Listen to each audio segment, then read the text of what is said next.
Good morning, everyone. Happy Friday. Seems like that's what I say every week. So you'll see that I'm in a different location today. I'm moving myself around. I'm actually sitting at my dining table, and you can see there's my kitchen in the background. And I have to say, behind me, if you're listening from Facebook, you'll see that I've got this gorgeous leaf print in the background, which is one of my favourites. A friend of mine in London is an amazing photographer, and I commissioned him to basically create this autumn leaf photography for me, so I absolutely love it. I've had quite a few comments on it recently. Now, hi Karen, how lovely to have you here again, and what do you look for? So great. I actually had a request this week during the week. I had a lovely little message in my inbox to cover a particular topic today, and I thought, well, why not? That's what I'm here for. And the topic that was requested that I go through today was about rugs. And I know that rugs can be quite challenging in terms of how do you choose the right rug, and how do you know that the rug you're choosing is right for the space. So that's what I'm going to cover today. I just wanted to quickly ask though, for those of you here today, who has listened in to the podcast on the Kitchen Design Essentials, which I launched on Wednesday. I did an overview episode on Wednesday about what is going to be coming up in this season. It's going to be a jam-packed season for anyone looking to make over their kitchen, to revamp it a little, to completely renovate it, or to create a completely new design, which we're working with a lot of clients on at the moment. And so also sending out the survey to everyone, and thank you to everyone. Hi Kate, thank you to everyone that did actually reply to the survey, because the big topic that people wanted me to cover was kitchens. So lo and behold, your wish is my command, and I have created a special podcast which launched on Wednesday. So that season is going to cover so many different topics which to do with your kitchen. A lot of things, probably some things that people don't even realise are so critical for their kitchen. So we're going to talk about ventilation, non-sexy things like ventilation. We're going to talk about lighting, the location in your home, different design layouts, all the advantages and disadvantages of different materials, cabinetry, bench tops, all sorts of different things. I've got some awesome guests coming on, and I've got a builder coming on to talk about what are the big mistakes that people just don't even consider at the design stages. I've got Cosentino rep coming on. There is just going to be so much information in there. So I hope that you listened on Wednesday, but every single Wednesday there will be a new edition, a new episode of the Kitchen Design Essentials. So listen in, and if you know of anyone that is going to be looking at doing their kitchen, by all means get them to listen in too. Right, so Kate, you weren't on before, but your wish is my command, and as I was saying to people just a little bit earlier before you joined, that you wanted me to talk about rugs today, so I am. So I think that when I'm advising clients on using rugs in their home, and I may be in their home and I say, look, this rug's not working. More often than not, the biggest problem that people make with regards to rugs is they are too small. And so more often than not, I see a rug for the coffee table. Well, how lovely that the rug is there for the coffee table, and the coffee table has got its own little rug. The purposes of a rug, really, for me, it's twofold. One is to anchor the space, and two, it's a really nice spot to put your feet. So, especially if you've got a big area, open plan, and you've got a rug there, not only is it going to serve the purpose of enabling you to step down from your sofa like you do when you get out of a bed, and you've got something nice and warm and soft to put your feet on. If most people hang around their homes in bare feet or slippers, and you sort of flick them off, and then you curl up on the couch. Well, as a lady, that's what I certainly do, and I know a lot of women do that. So it's really nice to have something soft to set your feet on. The other thing is, from an anchoring perspective, it means that you're actually really creating zones within your home. So you've got areas, for example, you've got your kitchen and you've got your dining area. They will have the same floor type, the same with this open plan living area. but having the rug there is creating that different space. It's like you're stepping now into our living area, and that means that you are creating the delineation aesthetically because you've got this different area and it's anchored by the rug, but it is also creating that zone. Even though it's a big open plan space, it means that you're going into a different area of the home. And so I feel that it's really important to have the rug there. Now, look, in my own home, you can just not see it in view here, but in my own home, I actually have the rug there in winter. We actually really like the flow of our floor all year round, and it's also, sustainably built, so the floor is actually using a lot of thermal mass. Now, in summer, we actually pull up the rug, and we don't have to stress about it. It becomes party place, and we've just got a really easy to clean floor. So you could choose to do that too. However, if you really want to have that anchoring of the space all year round, the rug is the best thing to do. So what are some of the critical things that you need to understand with your rug? You need it large enough. There's two ways that you can anchor the space with a rug. One is to have it large enough that all your furniture, back to front, is completely set on the rug. So it means that you're almost creating a room, a complete space with that rug. So your entire sofa is on the rug, all of your chairs and the coffee table, all the pieces of furniture that you've donated to be in your living area, and I'm just talking about living room rugs at the moment, then they are all on that space. Now ultimately that means that your rug is going to be quite large, and if you're using a woolen rug, which I would always suggest for ease of cleaning and so forth, then that can get quite pricey. You're looking at a rug that's probably at least 4 by 4. 4 metres by 4 metres. So that might be a little bit cost prohibitive. It also creates a different sort of look. You can see the edges of the rug around all of your furniture. So the other way to do it, and this is where I see this mistake quite a lot, is that the rug is basically set between all the furniture, but you've got a little perimeter of the floor all around the edge of the rug. What you really need to do is make sure that the feet of the furniture is set on the rug.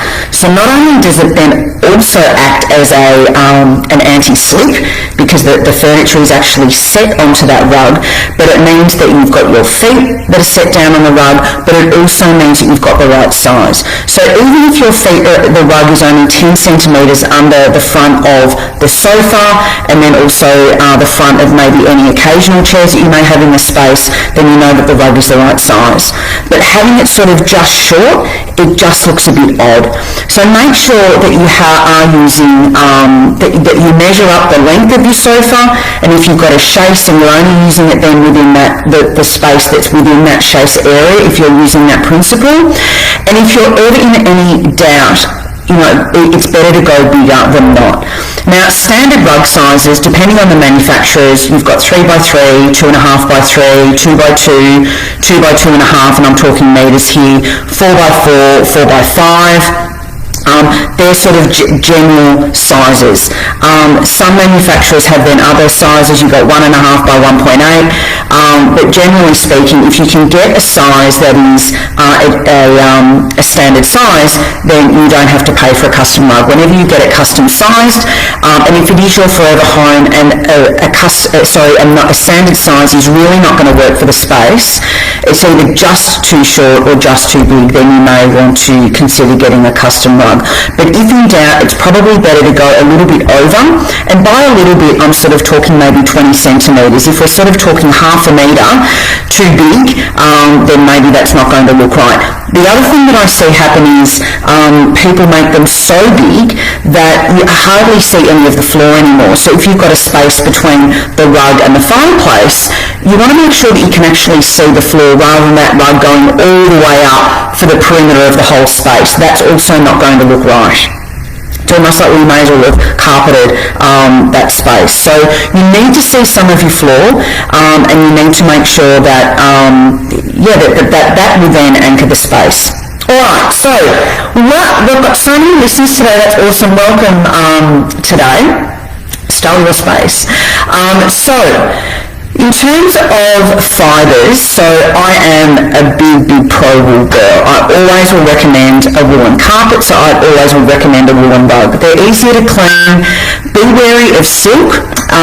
Sometimes a natural silk is ideal in occasional spaces. I don't find that they're very durable in a family space, just because silk is quite a delicate fibre. It's got that beautiful sheen to it, and when you're mixing that with wool, you've got that gorgeous transition between the different fibres, so it really creates a lot of interest in your rug. I would go for a boundary fibre, or perhaps a combination with the wool with a polyester to get that similar look. But an art silk or a silk is not ideal for a home that's got animals and a home that's got kids, because it's just not going to spring back and last as well as what wool will.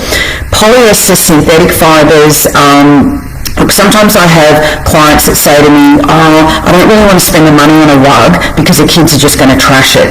Well, I would probably say conversely, just like I say with fabrics for a really good sofa, if you invest in a wool rug, not only is it going to stand the test of time, but it's just so much nicer underfoot anyway. So I think that it's probably better to invest, and you know that it's going to be a rug that is going to stand the test of time through transitioning through small kids. The key is, and this is exactly the same with carpets, which I spoke about last week, is you've got that mile effect. You've got a transition, you've got different colours going through it rather than it being a block colour. That's always going to be a lot more forgiving for any sorts of stains, and exactly the same with a wool carpet. You'd actually get to that stain straight away. So if you're planning on having a cream rug in a family home, I'd probably veer away from that sort of thing, and I'd have something that's got that's actually got elements of different fibre colours in there, a mile effect, transitional effect, so that you are able to disguise any sort of dirt or whatever that comes in. Flat weaves, which is exactly that, they are a flat weave rather than being a cut pile, work really well in family homes. They're easy to maintain rather than being a really heavy, plush, dense pile. They're great. Just be mindful of cats with rugs, just like with carpets, but with rugs in particular, they generally have a looser weave, and so the cat generally likes to get their claws under there, so just be a little bit careful with that. I've actually noticed that my gorgeous little dog has started to get to our rug. It's a little bit fluffy being wool, and he thinks that's a great thing to choose. So I've also had other clients that have had fringes on the end of their rugs, and the dog has absolutely loved ignoring that fringe. So just be a little bit mindful about your family and the pets that you may have in terms of the type of rug that you choose. So hopefully that has given you some ideas on choosing the right rug. It's the length of your sofa and then bringing out as far as what your furniture is going to be, where you've got the front feet of the furniture on that rug. That really is going to determine the size of your rug.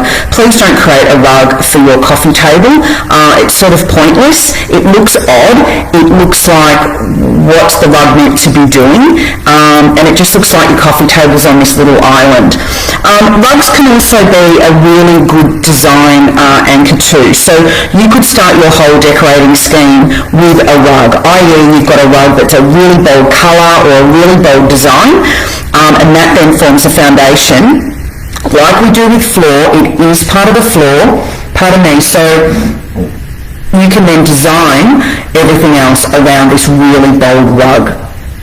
Conversely, you could have a rug that is more subdued, more neutral, and then you've got either a really bold piece of furniture colour or design, or you have a scatter cushions in it that are again going to inject the colour. So if you know that you want a rug that is quite bold, either pattern-wise or colour-wise, you may want to start with that first before you start building up the rest of your pieces, your furniture and your accessories, or you do it the other way around. And you start with your furniture and your accessories. Your accessories can come last regardless, and you've got a relatively neutral rug. So there, again, you need to treat the rug like the floor, and then you build up. So a lot of people have already got there. When we're working with clients, a lot of people have already got their furniture, and they want to add the rug.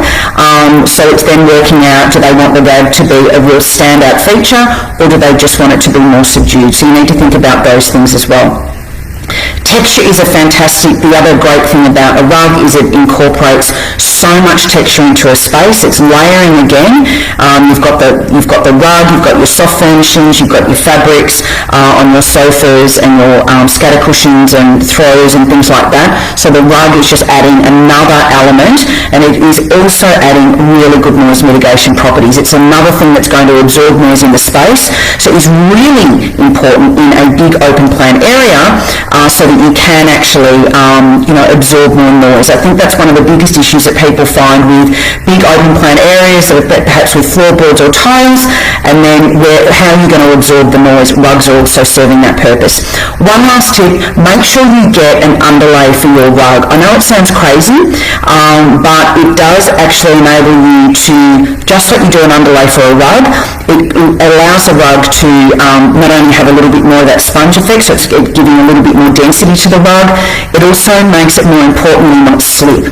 So it grounds the rug and it makes it less susceptible to slipping, and it will actually then create longevity with your rug too, just like an underlay does with your carpet. So there is a bit of an overview on rugs. It can be a really, really tricky thing to buy, and I think it's one of those, I know most of the clients that we deal with are really hesitant to go and choose a rug on their own. I mean, particularly if you're choosing a really good quality rug, it can be quite pricey, and it's an investment. I would definitely call it an investment. So people get really nervous about choosing this big piece that's going to, make such a statement in their home. For one of the clients that we had, they've got quite a neutral home, and we used just a really soft green, really heavy textured rug, but just a soft grain. So that just added a little bit of colour without it being over the top, and that still enabled them to use all sorts of different other colours with their accessorising as well. So it doesn't need to be bright, but you can still incorporate a little element of colour without it being overpowering in the space. It's been awesome having you here today. It's quite funny how these really bold earrings are quite orange in Facebook, and they're really true to colour in Instagram. Because of course I'm talking to both screens, hence why my eyes are all over the place. Now, do we have any questions today? Thanks, Kate, for posing the question for this week. So if you have got something that you'd like me to cover, I mean, I've always got a big list of topics that I'm going to cover, but if someone's going to specifically request, like Kate did this week, hey, I'm going to, serve the community, serve my followers, and so I've made sure that we've covered off rugs this week. All the other things can just wait. There's so many things that I can talk about. I'm never going to run out of topics to talk about. So if there's not any questions, make sure that you listen to the Design Essentials podcast on Your Forever Home, the Your Forever Home podcast. Every Wednesday there'll be a new topic, and there really are some fantastic guests that are going to come on. So I really hope that you get a lot of enjoyment and information. I mean, that's obviously what I would want to be able to give you. And Kate says, brilliant answer, thank you, loved it. Fantastic. I hope that you can use that for your new home, Kate. I know that you're in the midst of building your new home, so it's a good idea to measure it all out and work out how big that rug needs to be for your house. So if there aren't going to be any questions, I will bid you farewell and wish you a fabulous weekend. I will be here sometime, same place. I may move to another room next week. Of course, I've kicked out of my office, my own office. Maybe I'll even go into the studio next week. But by all means, join in next week for whatever the topic may be. If you'd like me to cover a topic, just send me a message on Facebook or Insta or even an email. I'll always get it, and then I can answer any burning question that you may have that I can cover off and let all the followers listen in. So have a fabulous weekend, and I'll see you all next week. Bye for now.